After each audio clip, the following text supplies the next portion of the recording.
Welcome to week 8 of the Doctrine of God class. You made it. This is the last week of the class. I will be sending out a final exam this week, so make sure you're looking out for that email, and I'll send that out for you to complete by next week. But that will be in a separate email. So today we talk about the now what, or the so what.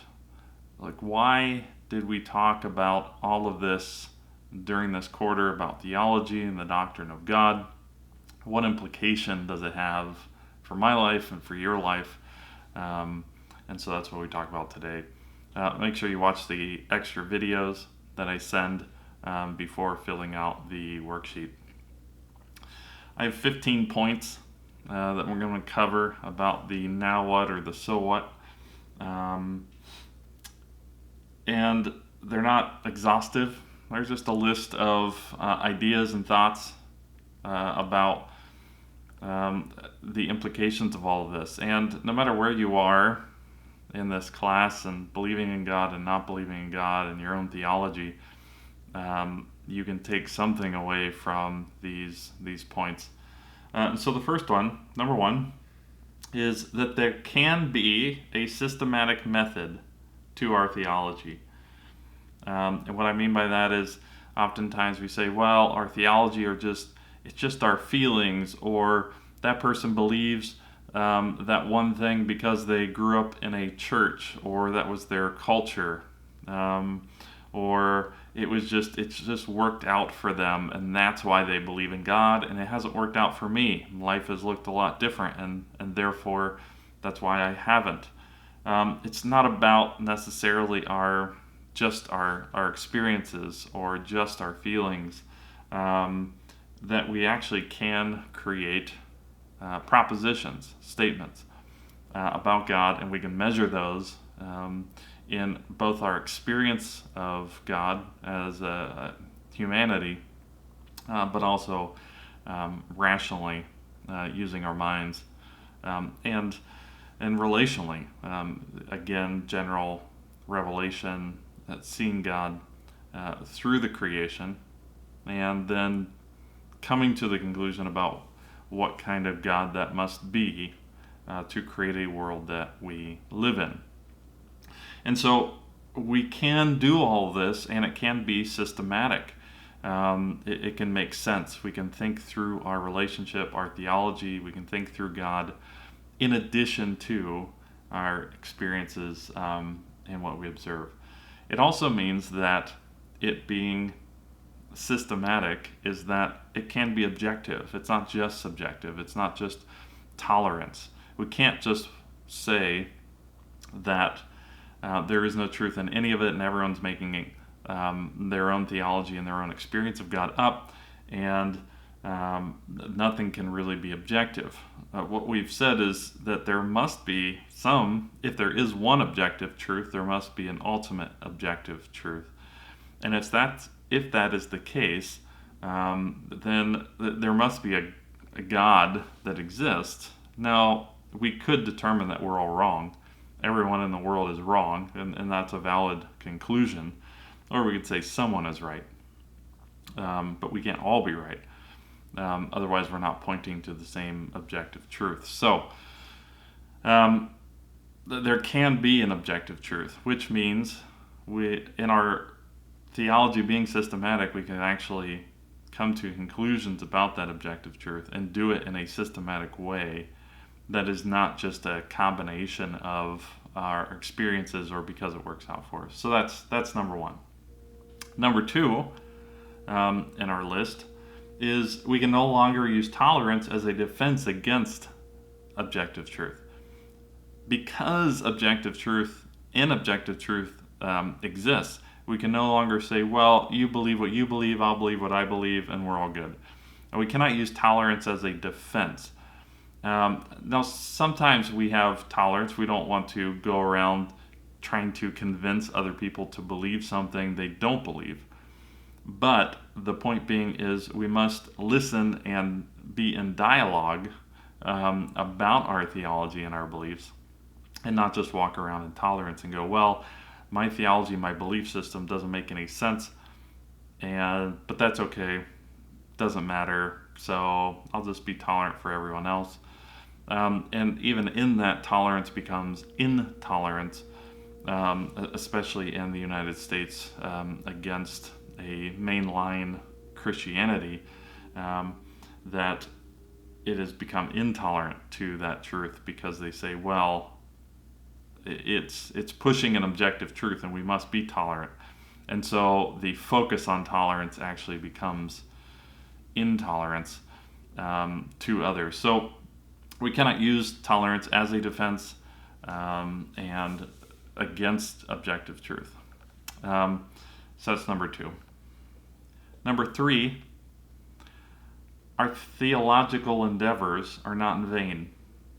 Because there is an objective truth, because an objective truth exists, then our theological endeavors, our practice of thinking through our theology, our asking questions, our reflections over our own life, they're not in vain.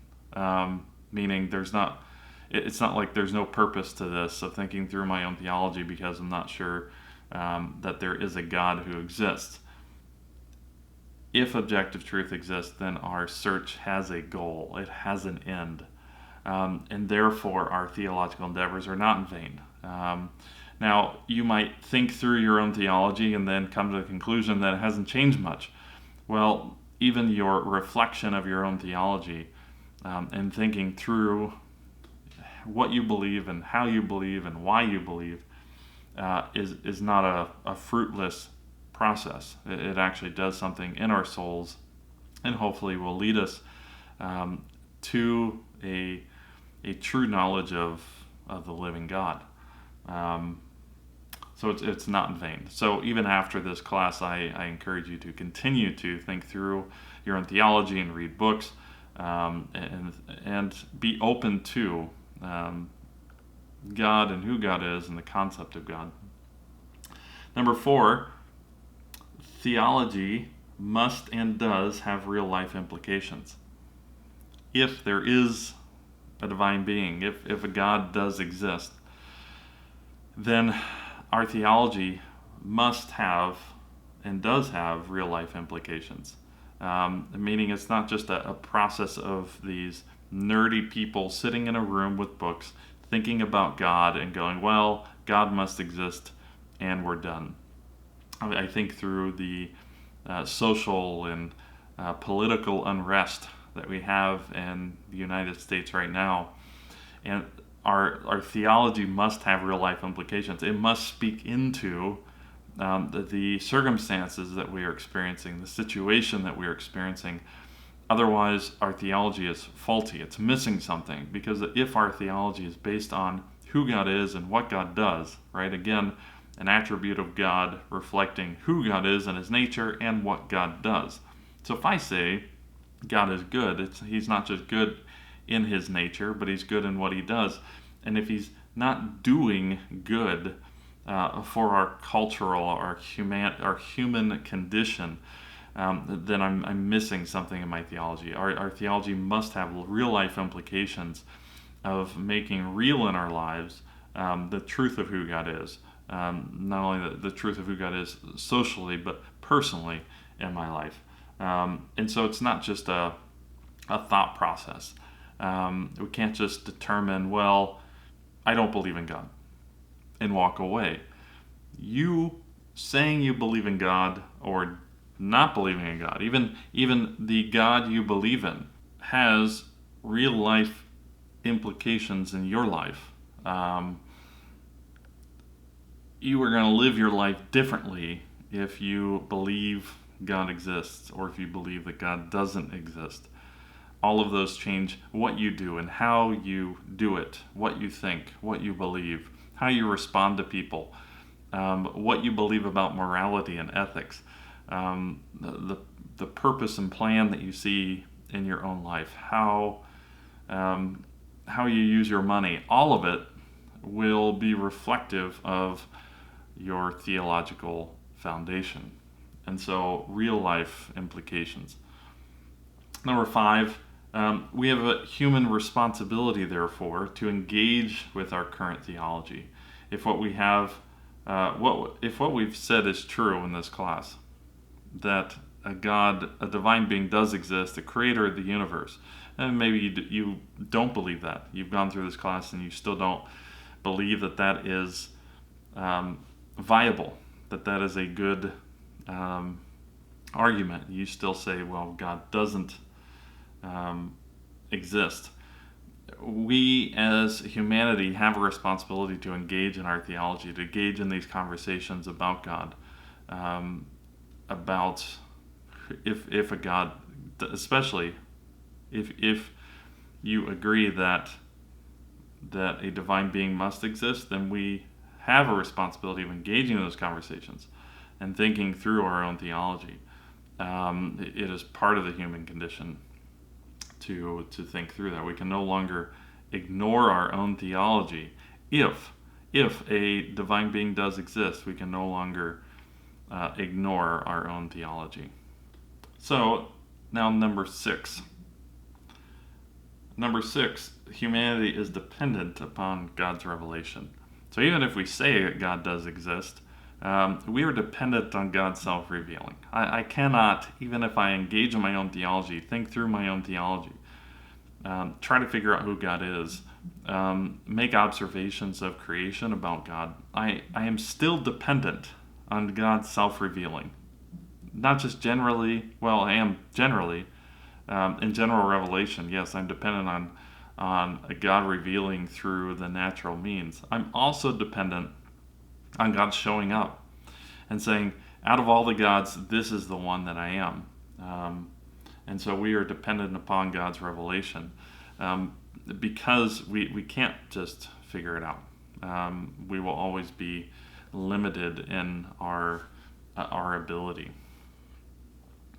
And the question in that is, then has God self-revealed in creation, in specifically in the history of humanity, or more specifically in your own life? Has God said, this is the God that I am, this is who I am? And so we got to pay attention to those things. Number 7, in the history of theology, we no longer have to wonder who God really is like. If God has self-revealed, if God has shown up and gone and said, this is the God, out of all the gods, this is the God that I am, then we no longer have to wonder who God is. If God showed up in creation and did that, which in a Christian theology we believe God did through the Old Testament, and then Jesus being a continuation of that message, of that story of God self-revealing, then we no longer have to wonder which God. The question then becomes, how do we get to know this God? What does this mean for my life now? Instead of, I got to figure out who God is. Number 8, if God has self-revealed into the world, then we can get to know God and not just about God. If we are not just dependent on general revelation, God revealing through the natural means, through creation, through humanity, through our human experience, but specifically that God showed up to say, this is the God that I am out of all the gods, then that means we can get to know personally, as in a person who walks into the room, we can have that relationship with God. It's not just about knowing about God or reflecting about God. That God, we can have this relationship with God as a person, as we have relationships with other people. Dynamically, it changes, obviously, because having a personal relationship with God, I'm not perfect, but God is, and so it's not quite the same as having a relationship with another person who is broken just as I am. But we can get to know God. And number 9, then by knowing God, if we know God, then we can get to know ourselves better. if God does exist and I get to know who God is and what God thinks and how God feels and God's law and God's morality, God's intention, God's purpose, then I get to know myself better, because if I am a creation of God, that God created me for a purpose in this creation, then I got to say, I have a purpose for this. I have a reason for being here. I have a reason that I think and feel the ways that I do. I get to know myself better. John Calvin would say part of getting to know God is that it reveals who we are. We get to know ourselves. And as we get to know ourselves, we get to know who God is, who the Creator is. And so it's a combination of both of those things of getting to know God, that as I get to know myself and think about myself, then I also know who He is as well. Number 10, we have a God who can relate to our condition. If God did come into creation, as a Christian theology would believe, God exists, God came to us, and God is the creator of us, then we have a God who can relate to our condition. God relates to us personally. God knows my frailty, my brokenness. Oftentimes we think, well, if there is a God, then God must be holy and mighty and outside of this world, and just, our concept of God is all faulty. I'm broken and there's no relationship. Well, part of that is true, but part of that is God can relate with my brokenness. God sees my brokenness. There's not one part of me that is outside of God being able to relate to. Now, there's other things to talk about there, but the point is God can relate with us. Having a personal relationship with God doesn't mean that God is aloof, that God is far off, like on a different planet. God can actually relate with me personally in my day-to-day, in my worries, in my frustrations, in my dreams, in my hurt and my pain, and then therefore come and actually, as God relates with me, then can transform me, can bring healing, can speak into my life, can speak into my identity as a person. 11, we can talk to God and God can talk to us. So communication is possible. If I have this personal relationship with God, God self-revealed and said, this is the God that I am, then I can communicate with God. That's the conclusion. Then I can have a conversation with God. Prayer doesn't need to be a list of things I say to God. It doesn't need to be a mantra, something I say over and over. It can be a very personal and real dialogue, communication with God, just as I talk to anybody else. Why? Because God knows my condition. He can relate with my condition. And so I can be as honest with God as I am with anybody else. Prayer doesn't have to look a certain way. It just means that communication with God is possible. And as part of communication, God can talk back. As I talk to God, God can communicate and respond. Now, does God respond all the time? In my personal experience, no. There's a lot of times there is silence. There's not a whole lot of anything, right? But that doesn't negate the fact that God talking to us is possible. That is part of the communication and dialogue process. 12, we are not alone in becoming the person we want to be. And oftentimes in the world of self-help, that I have to say, I have to make it happen. I have to make who I am and who I want to be happen, that no one else is going to do it. Well, partly true, but because no one can do it for you. But if God does exist, God self-revealed, I can communicate with God. I can have this personal relational dynamic with God. Then I'm not alone in becoming the person I want to be, because the conclusion is that God wants me to be the person He made me to be, that God made me to be. That there's a purpose and a plan in that. And so I'm not alone in that process. God can actually work in my life and in my heart and transform me and lead me to becoming that person more and more through my life. So I'm not alone and becoming the person I want to be. 13. Our ethical systems then have a perfect model. That means morality is not just a human construction or a human creation. Our ethical system, our morality, has a perfect model for us to follow. It has a way. We don't have to just blindly think of morality and think of new ways of thinking through ethical issues, that there is actually a perfect list, a perfect morality and ethical system that does exist out there in God. And our ethical system, our morality, is a reflection of that, which means it can change over time. It can change because of culture. It can change because of current events. But it must always drive towards the perfect reflection or a reflection of the perfect morality and ethics, that there is a goal to this, that our ethical system is a reflection of. So we're not just thinking through morality and ethics blindly. 14, we can acknowledge that God is active in the world and in our lives.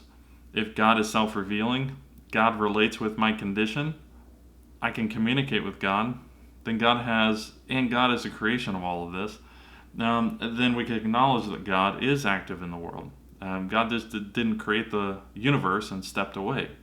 That God wants to be involved, is involved actively in the universe and in the world and in our lives, to lead us to that purpose that He has for the creation and for our lives, and as a humanity, that God is part of it. And a lot of times we don't see God part of it. We don't see God in our own lives. We feel lost. We feel alone. But God is there and God is active. Even if I don't experience it, God is part of the world and is active in the world. And number 15, we individually and collectively, so individually and as a whole humanity, do have a purpose in the world. That you and I and we were created for more.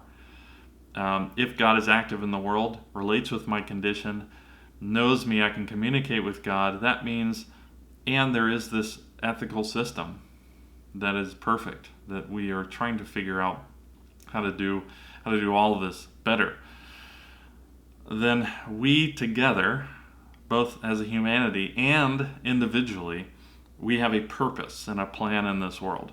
That you have a purpose. You're not just an accident. You're not just taking this class because it was one of the classes that you had to take. That there is a purpose for you in your neighborhood and in your life with your friends. That you have a purpose personally in this world. And collectively, as humanity, we have a purpose in this world, to partner with what God is doing, to find God, to relate with God, to help others, to love God, to be transformed. That we all have a purpose and a plan in this world. That we're not just lost. We're not just leaves in a river going anywhere. And some of us get lost. We all have a purpose plan, which also means that everyone is important. Everyone has value. All humanity has value as part of this plan and this purpose. Now, a lot of times we can't figure out our plan and our purpose, and that gets skewed and it gets twisted, both in our own lives and culturally in the world. But again, that does not negate the fact that individually and collectively we do have a purpose. So there you go. There's the 15 conclusions, or the so what, now what, why does it matter? And so this week I want you to reflect on why this, as we've talked through this class, and the ideas of the doctrine of God and who God is and the attributes of God and God self-revealing, all of this, I want you to reflect on your own theology and answer the question, the so what for you, the what does it matter? as you've reflected on what you believe and how you believe and why you believe, and even these 15 points, what does it mean for you? So that's this week. All right, thanks.